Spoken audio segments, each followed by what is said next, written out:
Hey yo guys, so nandito na naman tayo for another episode for the Magic content natin. And dito ulit tayo sa Madcap Gaming. And nandito ulit tayo with my friend. Hello. Si Judge Felix. Judgmental. Si Judgmental. And for today's video, for today's episode, i-unbox natin ito. So bale, this is the latest from Magic the Gathering. This is the Outlaws of Thunder Junction. Judge, ano ang kwento nito? Based from naalala ko, kung tama yung memory ko, yun yung last story arc ni Kellan. Kasi magkikita sila ng tatay niya si Oko. So, kasi after nito yung Bloom Burrows na yun, para ma-animals yung characters. Next expansion yun. So, lalabas dyan si Jace. Kasi naging question mark kung ano nangyari kay Jace in Vraska after nung Phyrexian invasion. So, dyan lalabas sila. Tsaka maraming legendary creatures from different lore na nandyan kasi nga bukas na yung path para sa iba't ibang creatures. So yung creatures nakakapag ano na rin, makapunta na sa ibang planes.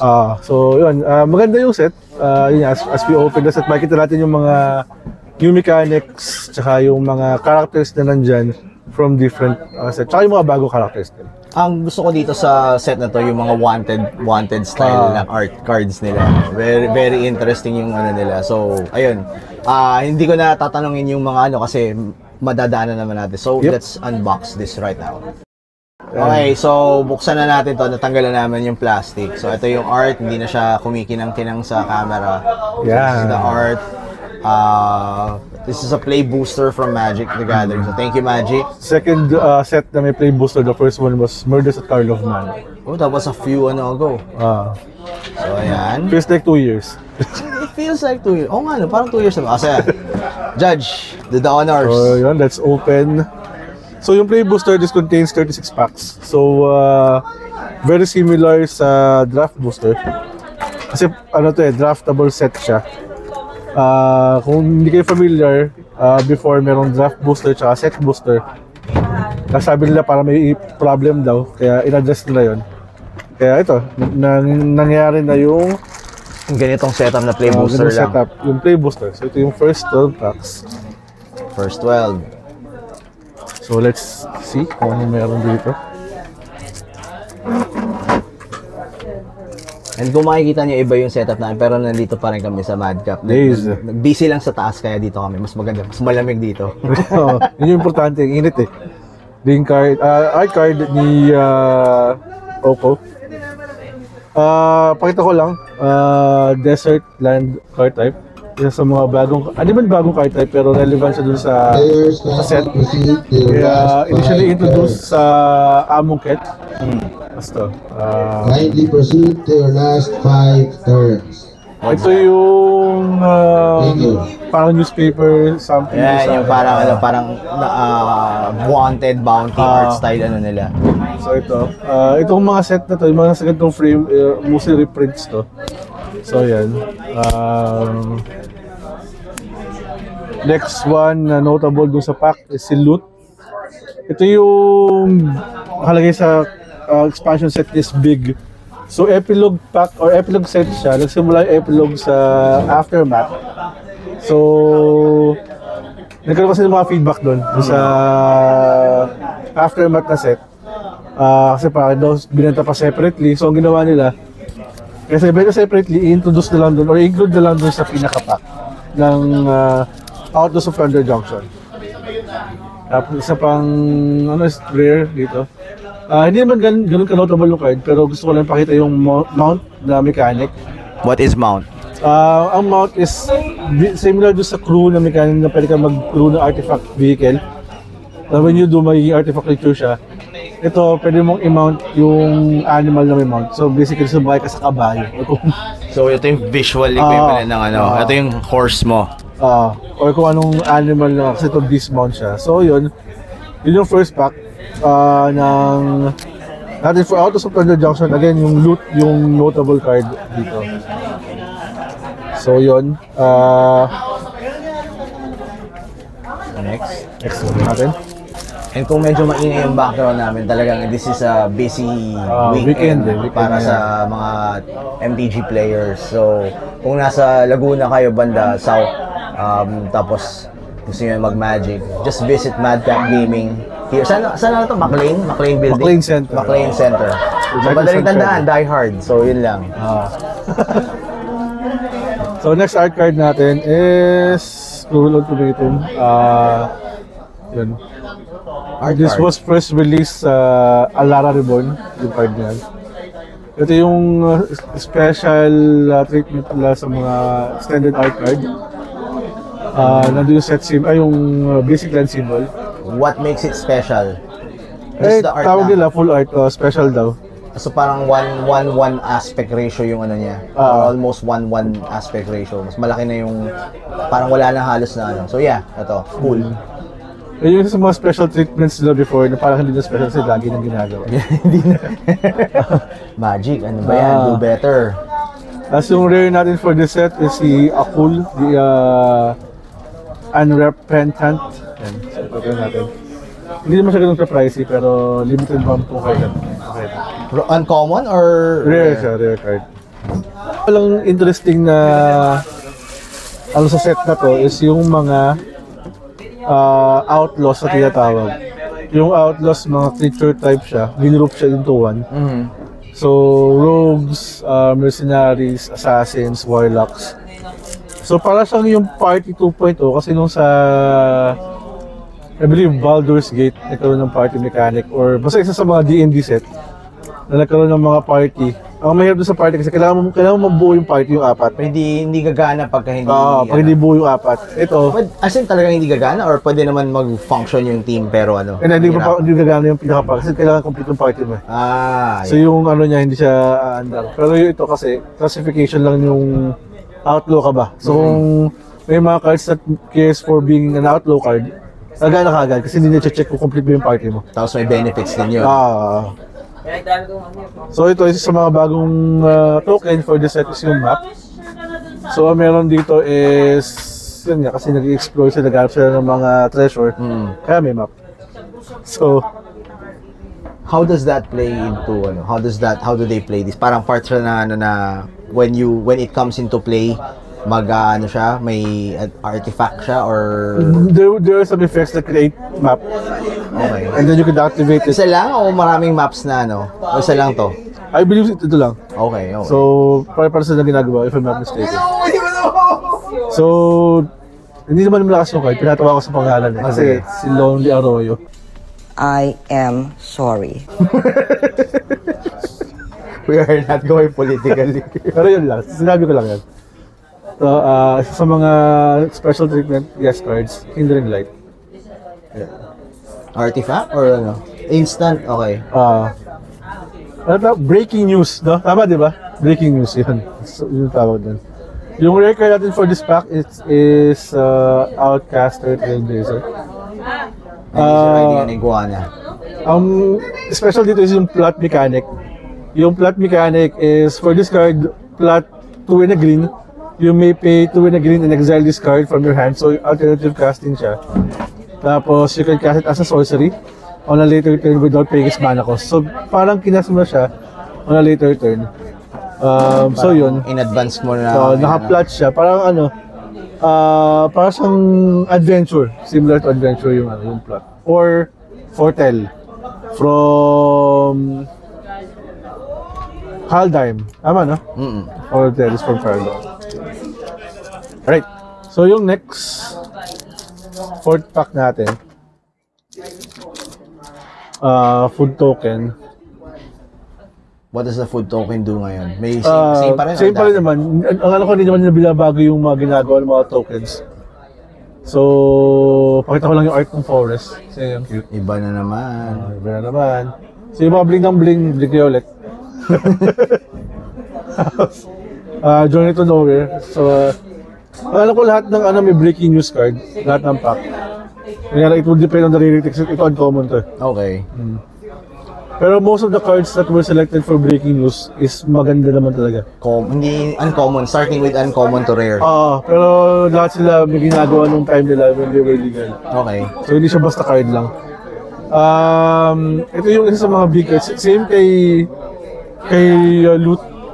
Ito, yung epilogue. Ang hindi ko pa nasabi kanina, Kung makikita nyo yung set symbol, iba yung set symbol niya. Alam ko lahat sila mythic eh. Kung mapapansin nyo, parang siyang vault. Kaya sa set na to, yun yung hinahanap nila, yung mga vault. Naghahanap si Oko ng mga treasure. Kaya Rare ba siya? Or eto itong ano, rare? Mythic to. Mythic. Wow! Naghahanap sila ng mga cards, ng mga treasures doon sa plane ng So ito yung in-game na nakahanap na sila ng treasure. Yung sa story siya. story. Kaya siya nag-hire ng mga mercenary. Mga bounty hunters. Yung rare for this pack is Step Between the Worlds. So blue sorcery card. Also highlighting the plot mechanic. Ito isa sa mga mercenary tokens. May mga effect na gumagawa ng mercenary. So yan. So +1/+1, hindi naman. And target creature, may activate ability siya. Target creature you control gets +1/+0 until end of turn. Pero as mercenary. Ang maganda sa kanya, maganda sa kanya design-wise, activate only sa sorcery siya. So hindi siya parang mambabluff sa kalaban, biglang malaki to. So yan yung sa mga breaking news card is Terminal Agony. Yan. Ano art eh. Yeah. Destroy target creature. Pero medyo mabigat siya i-cast Pero pwede mo siyang gawing i-madness siya. So ang mangyayari sa madness kasi, pwede mo siyang bayaran to, tapos i-discard mo yung card. Tapos, discard mo to exile. When you do, cast it for it. Kung may nagpa-exile may nagpa-discard sa'yo. So let's say, discard kong card, sabi ng kalaban, tapos pwede mo ito gamitin. Discard mo siya, bayaran mo yung madness cost, exile mo, tapos i-play mo na siya. Oh, okay. So para mapapakinabangan mo pa rin kahit papaano. Medyo tricks. Astig to Si Calamity, isa sa mga legendary creatures na meron ng mount mechanic. Ayan, para malaman mo kung mount, nakalagay siya doon. Naka-mount. Na may creature type siya na mount. Tapos usually may nakalagay dito na saddle. So saddle yun yung cost. So sabihin kailangan saddle 1, kailangan at least power 1 yung creature na sasakay sa kanya. Okay. So yun yung yung saddle. So pag nag-saddle ka, tapos naglaro or pinasok mo siya, in-attack mo siya, sinong makaka-receive ng first damage? Yung mount o yung rider? Ang mangyayari doon, ang attack doon is yung creature na. Yung creature mo Kasi yung mount mo nakatap yun eh. Okay. So, hindi siya makaka-damage kasi hindi siya attacker. So naka-active lang siya sa So sasakay lang siya doon kay for this instance kay Calamity. Mas karamihan ng may saddle, may effect. Kunwari sa Calamity, sabi niya, when Calamity Galloping Inferno attacks while saddled, so may nakasakay sa kanya, choose a non-legendary creature that saddled at this turn. So kunwari may 2/2 bear na saddle sa kanya. Create a tap and attacking token that's a copy of it. So, gagawa ka ng copy nung nung bear o nung bear. So, technically, naka-attack yung bear na nagsaddle sa kanya. Pero kailangan mo i-sacrifice yung token na yun sa end step mo. So, although nagsaddle yung bear, pwede mo siyang pa-attackin yung copy. Next, oo. Para may decoy ka na extra isa. So, yun yung effect niya na, hindi siya magiging drawback talaga. Tsaka ang naging usap-usapan sa saddle, for limited format, baga draft or sealed, ano siya mag-test yung skill mo. Pero bago lang play, Yung saddle? Yung saddle. Okay. Nagsimula siya sa, for OTJ, nagsimula siya sa, yung medyo kaparehas niya is Group, which is nagsimula sa Kaladesh. Some people will say simula sa banding, pero yung banding is sobrang rules yung banding yung tagal na nung banding Huwag natin pag-usapan kasi wala naman magamit carbon dating na. Kami yun, sa panahon namin yun, yung banding. Sobrang old school. Hoy, art card. Arbor. Void Slime. Ganda. Ayan, sa mga desert card. What is our breaking news for Arch, ito malakas ng card na to. Nakalimutan ko kasi parang Modern Horizon ito lumalabas eh. Pero ito yung, sa mga hindi familiar, ito yung mga tinatawag ng mga modal spell. Pag sinabing modal spell, pag kinas mo siya, mamimili ka kung anong mode. Kasi may choose one siya, minsan yung mga card na choose 1 or 2 or choose all kung pwede. Yun. So yung last 2 card na to, And uncommon. common, rare siya, rare. Rare. Yung rare for this set is si Satoru the Infiltrator. Isa to sa mga... lumabas tong card na to as a promo card nung Kamigawa Neon Dynasty. That was Tas a ngayon, year or 2 ago. part na siya ng regular set. And isa to sa mga malakas na card from this set. Sabi niya, when Satoru Infiltrator and 1 or more non-talking creatures enter the battlefield under your control, if none of them were cast, or no mana was spent to cast it to a card. So, meron card kasi na may makukombo sa kanya. Na pwedeng mag-blink. So, pag nag-blink kasi from battlefield, pupunta exile, tapos babalik. So, hindi na-cast yun. Nakikita siya sa Satoru. So, yun. May mga loop siya. So, for relevant siya for commander. And I believe sa ibang card, sa ibang set na din. May mga ibang format pala. Ito cute lang yung card. Hindi siya malakas na, pero cute lang. May mga kilala kayong Loan Shark. Yeah. So yung card na yun, yung Loan Shark, para siyang introduction doon sa upcoming set, which is yung Bloom Burrows. Kailan darating yun?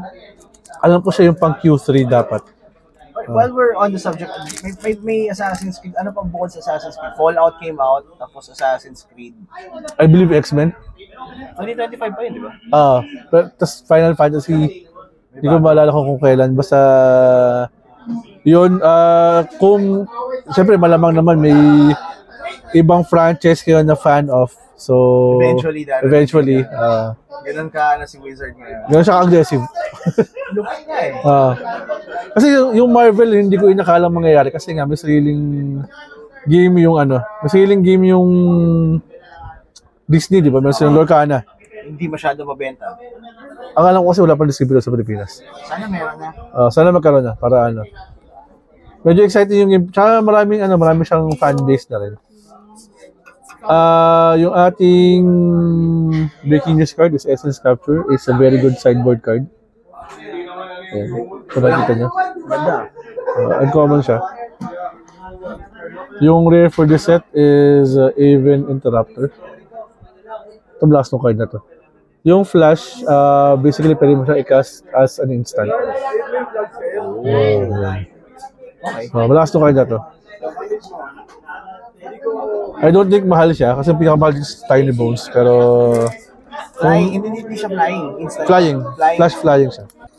And for me, I mean, if I'm going to compare Outlaws of Thunder Junction to Murders at Karlov Manor, Mas maganda. feeling ko ito. Ang dating sa akin dun sa, although maganda yung Karlov Manor, don't get me wrong. Ang feeling ko yung sa Karlov Manor, para siyang nasimulan na hindi dapat sa set na yun, sa plane na yun. Parang alanganin. Kilaw tapos alanganin pa.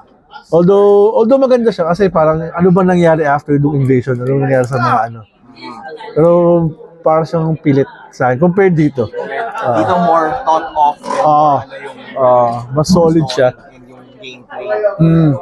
Tsaka yung gameplay nito for limited, kasi nangyayari as we're recording, nangyari kaninang madaling araw yung Pro Tour Outlaws of Thunder Junction Sa US. So standard format siya, tsaka limited. So doon mas makikita kung kamusta ba yung gameplay niya. Pero based on my experience, yung limited gameplay na nalaro ko, compared to this sa Karlov Manor, although mas maganda yung record ko sa Karlov Manor, hindi ko nanalo doon sa Parang puro 2-1, puro isa na lang, hindi ko pala panalo. Pero mas nag-enjoy ako dito. Kasi yung overall na cast mas maganda. Yung sa kasi parang ito lang, narrow. Tsaka yun, yung saddle mechanics, sobrang kuwela niya. Ang ko din sa kabila, yung parang meron kang disguise, may mga ganon, na hindi siya gano'ng bago, sa totoo lang. Pero okay naman. Ito yung breaking news natin is Hypothesis. What does it do? Draw 2 cards, then you may discard a non-land card when you do just 4 damage to target creature. Tsaka instant card siya. Medyo mataas yung casting cost niya for 5 for draw 2 cards, pero pwede ka kasi makapag-remove ng creature dito. So, wala naman specific na creature na hindi pwedeng i-block or i-remove. Unless meron siyang hexproof or nape-prevent na Tapos yung rare niya is from big is yung Greed's Gambit. So, it's an enchantment. Ang haba ng ginagawa to. Ang dami. Daming words. Greed's Gambit enters the battlefield. You draw 3 cards, can gain 6 life, and create a 3/2/1 black creature. Oh, lakas ah. The beginning of your upkeep, end step, you discard the card. Okay. So, binabawi rin niya. Tapos pag diffuse battlefield siya, yung binigay niya sa'yo, babawiin lang niya. So, yung isang card is, yung isang rare niya is Claim Jumper. Yung mga naging katulad ng card na to is yung mga, may ano kasi, may naging ano sa white na medyo mahina sila sa commander format. Although hindi naman to commander card specific. Pero parang ganun. Kasi naghahabol to ng pang tutor or pang fetch siya ng mana. Sabi niya kasi, enters the battlefield if an opponent controls more lands than you may search for a playing card and put it in the battlefield. So, kung lamang sa'yo yung kalaban mo, makakahabol ka kahit pa paano. Alright, for the next pack, meron tayong... Foil ba yan? For ito naman siya malakas. Foil lang. Yung ano lang, yung arte lang ng foil. Pero cute yung card. Gusto nyo makita. Focus. Ayan. I believe si Stella yung fini-feature nito. Si Stella is yung bagong commander ng Thunder Junction. Ano ba ito parang yung... Ito siya. Wait. Cutie pie. Ito siya. Yan. So you have the card of... Ay, hindi yung card niya. Yung attack lang niya. Yung art na nandun siya. Okay, boy. Art card. Yung art card ako naispatan. Ang art card niya ay Razzle Dazzler. Ano ba yun? Ano ba yun? Pero siya na yan, di ba? Hindi mo si Oko yan? Hindi. Parang siyang fancy cowboy. Yung mythic card niya is Assimilation Ages. Usapang presyo, how much is this? Last I check, mababa lang to eh. Pero nagkakaroon siya ng Steam in a sense na part siya ng standard deck na merong combo potential. So, actually I can check right now kung magkano siya. Ayun. So, ayun, mababa lang siya. Nasa $1.57 lang siya. Pero mythic siya, so medyo, it doesn't mean na mythic yung card, mahal agad. Ang isang reasoning doon is, reasoning doon sa ganun, kung bakit mahal yung, bakit may mga mythic cards pero hindi sila mahal. Kasi pag nasa draft environment sila, kasi pag mythic, mas yung chances na ma-pull mo sa box mas mababa eh. So kung mas mataas siya, let's say ginawa mo siyang rare lang or let's say uncommon for whatever reason, tataas yung likelihood na mapupull siya. At sobrang lakas ng card for it to be that way. For that set, for that ano. Kaya ganun. So, and actually maraming cards from way back na naging rare na naging mababa na lang eh. As in, bigyan mo ka ng mataas na value na card, tapos bigyan ngayon parang sobrang ano na lang. Are we talking about peso value? Peso value. Ano, madaming gano'n na yung isa siguro is Chandra Torch of Defiance, parang yung standard days niya parang nasa 500, 700, 800 range siya. Ngayon, nasa 50 pesos na lang yun. Si Chandra yan eh? Yung character card niyan or yung ano niya? Isa sa mga planeswalker card niya, I believe Chandra Torch of Defiance was released nung Kaladesh. Pero yung may mga cards kasi na from, let's say, rare, yung rarity niya, naging uncommon na lang or naging common. Nag-reprint sila or eventually habang tumatagal. Kasi yung, and tingin ko kasi it can't be helped kasi sa tagal ng game, yung power creep na talagang, meron talaga. hindi pwedeng maging same standard ka kung ano meron before. So, yung cards talagang lumalakas. Kaya ang mali nila doon kasi interconnected yung mga story nila eh. So, eventually, kailangan din talaga. Tsaka mababalikan talaga yung ibang mga characters. Si Baron, I believe uncommon legendary creature to. Yan. Yung ating card is Prosperity. Ayun, mali. Buried in the Garden. So, Enchantment Aura. Pag sinabing Enchantment Aura, so Enchantment type siya na kailangan mong ikabit kung saan siya pwede. For this one, it's Enchantland. Tapos yun. Hindi ko maalala sa siya nilabas, pero hindi naman ito bagong card. May foil na land. Meron siyang foil na forest. Ang pogi talaga.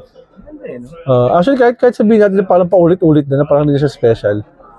I think hindi mo maiwasan na i-appreciate pa din, di ba? Kasi Yung prismatic effect niya.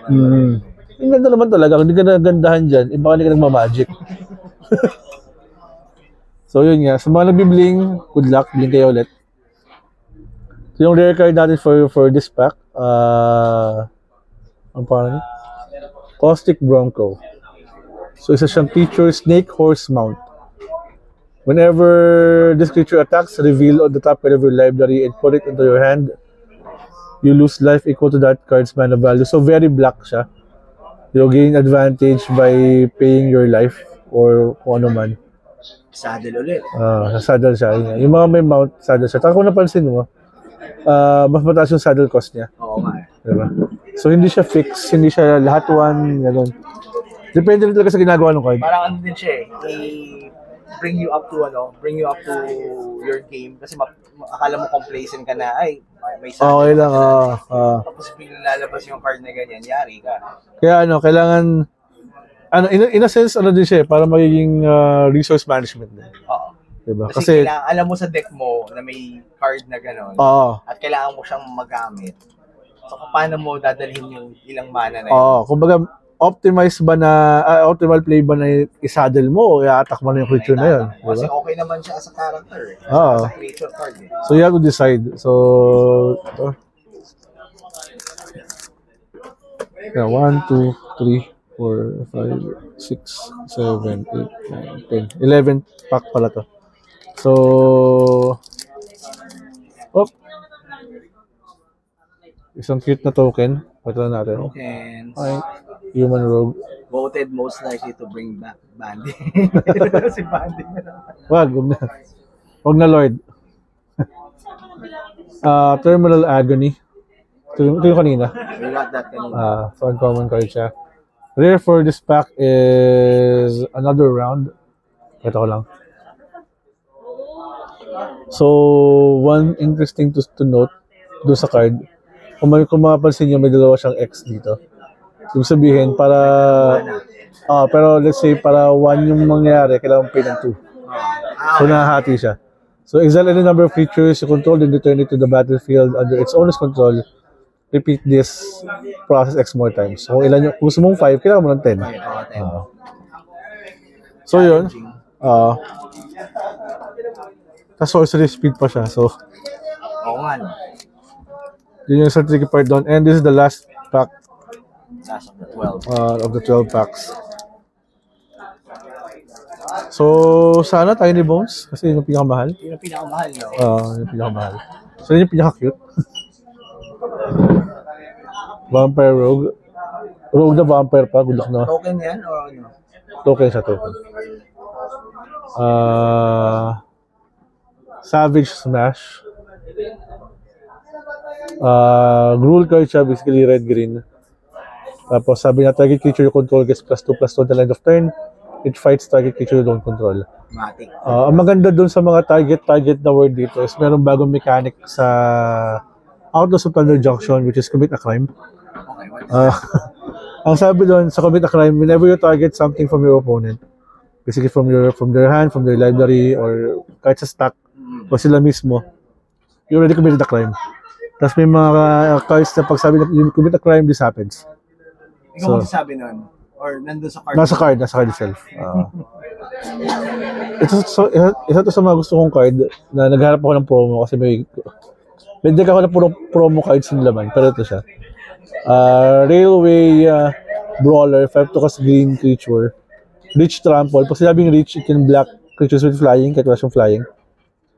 Tapos whenever another creature enters the battlefield under your control, put X plus X plus 1/1 counters on it, where X is its power. So papalakihin niya yung mga creatures mo. Tapos meron siyang plot. Yun. Last to card na to. Ito yung second rare dun sa pack. Yun yung mangyayari sa play booster, parang siyang set boosters. May chances na more than 1 rare yung makuha mo. Which will actually affect your draft.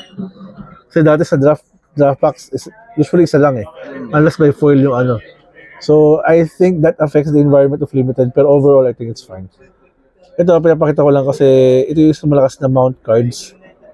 Kasi abnormal to. Sabi niya, at the beginning of combat on your turn, put a +1/+1 counter on target creature. Whenever Tumblewag attacks while saddled, double the number of creature or +1/+1 counters on that creature. Hindi naman niya kasi sinabing another creature. So, pwede ko siyang i-target. So, sa pagbaba ko sa kanya combat, maging 3-3 siya. Tapos, pag-attack niya later, saddle ko siya, hindi siya 3-3, ito-double niya yung counters. So, lalaki siya. +1/+1. Diba? So, kaya, asaya nito, asaya nung card na to. So, yun. Wala naman lang ibang... Tingnan ko kung meron akong ano dito. Wala masyadong red na cards na. Meron naman. Ito pala, gusto ko pakita ng ano, ang bagong mechanic sa set nito is yung spree. Yung spree is meron siyang klaseng gustas, which is nakita nyo doon sa upper right. Pero meron siyang plus. Kaya siya may plus.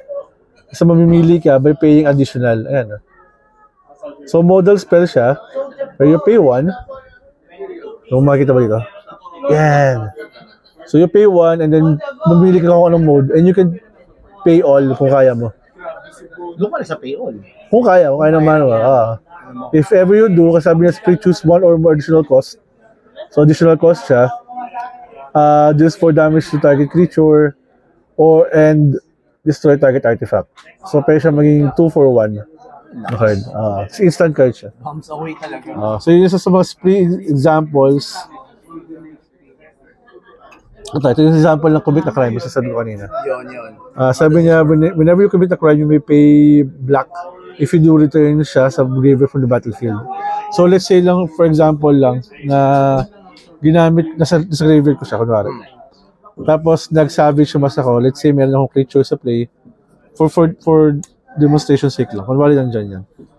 Tapos, ang ginawa ko is nag-savage smash ako. Target creature ko, +2/+2. Tapos, kunwari, sa opponent to, target ko rin to. So, by targeting this creature, I committed a crime. So, magti-trigger ito. Itong si Forsaken Miner na pwede ako mag-pay ng 2 para bumalik sa battlefield. So, hindi lahat ng...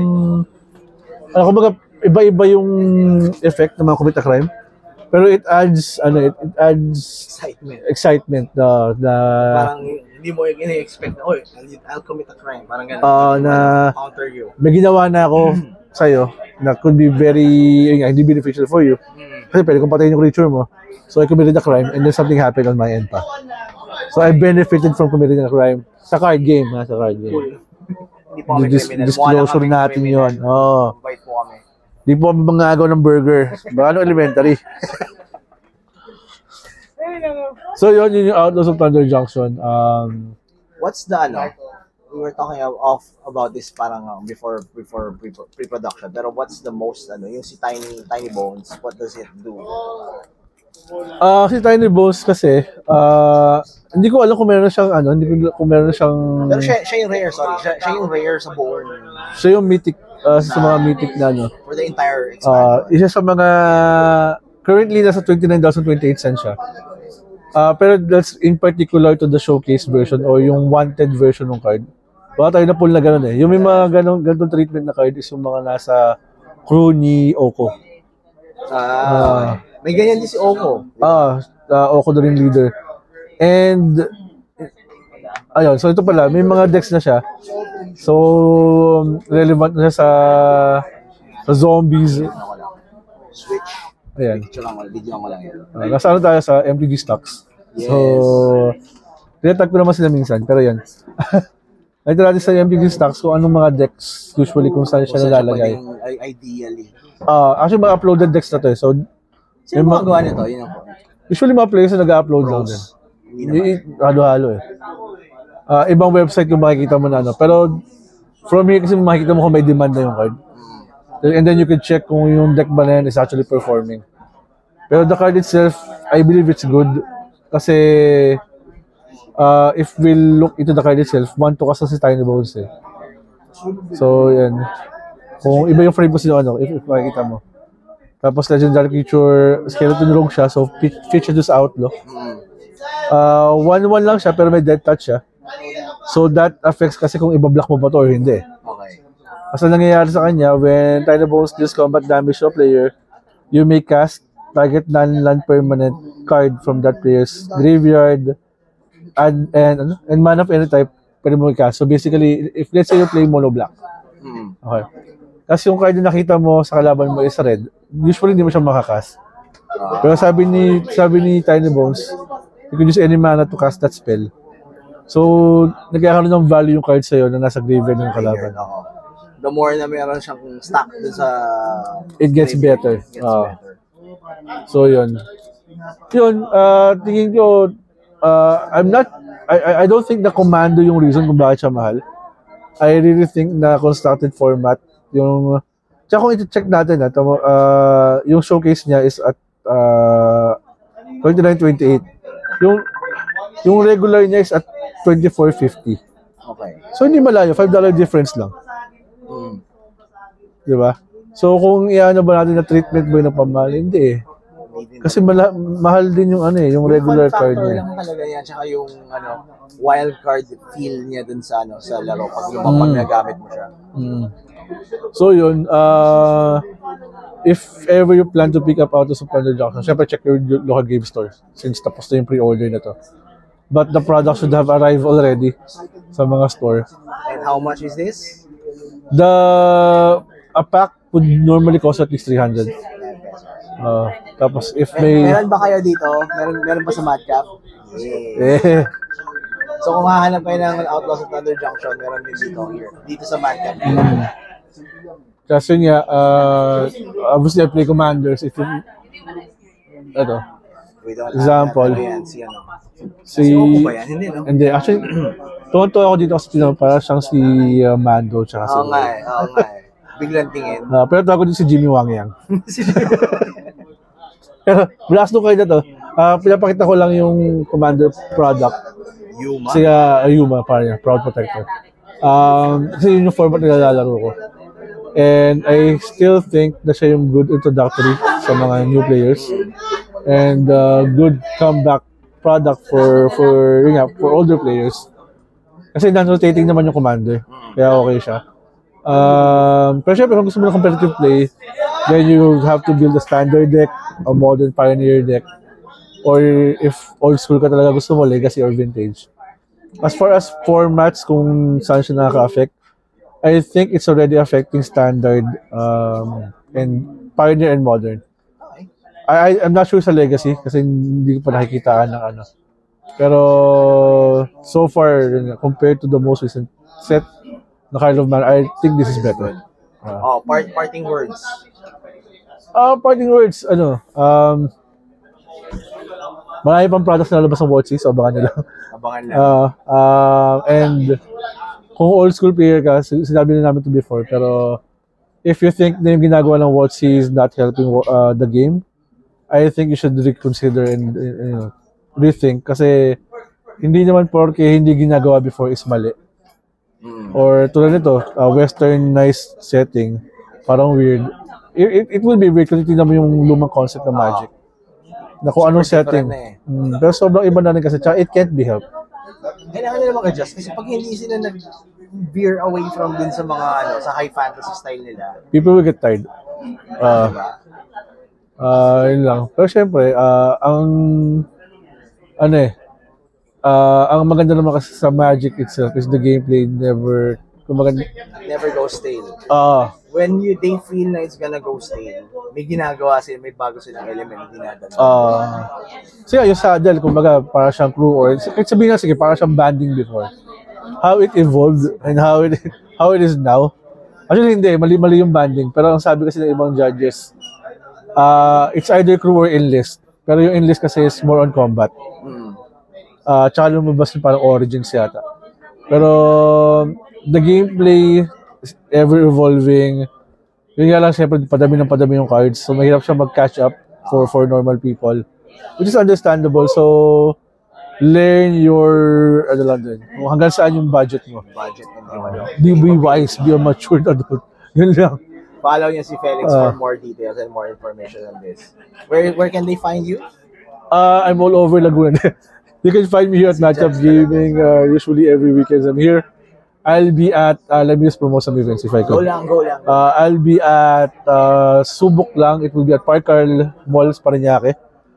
It will be a dual commander event. I'll be with Judge Ben, Joel, and other judges in the Philippines. That's on May 26.